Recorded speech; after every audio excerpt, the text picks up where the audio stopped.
বান্দা কেঁদে দিয়ে বলে আপনারে ডরাই লেগে করছি, কি লেগে করছি এটা আপনি জানেন। ওগো আল্লাহ, আপনার সামনে দাঁড়াইবার মতো হিম্মত আমি কমজোর গোলামের নাই। আমি কেমনে দাঁড়াবো আপনার সামনে?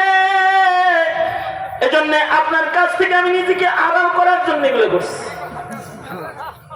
রব্বে কারীম এই কাফন চোরের তাকওয়া কেউ মূল্যায়ন করেছেন। সরবরে তো আলম নবী বলেন তার তাকওয়ার মূল্যায়ন করে আল্লাহ তাআলা ফেরেশতাদের বললেন, ও আমারে ডরাইছে, ওরে আর আযাব দিও না, আমি ওরে মাফ করে দিছি। এজন্য আল্লাহ বলেন তুমি যে আমারে ভয় পাও এটা প্রকাশ করো।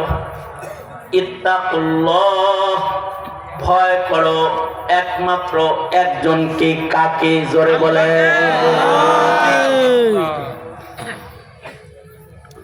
অন্যত্র আল্লাহ বলে হাক্কা তুকাতি, ভয় করার মতো ভয় করো। ভয় করার মতো ভয় করলে কামেল মুসলিম হবে, ছোট গুনাহ করবে না। হাক্কা তুকাতি কোনটা?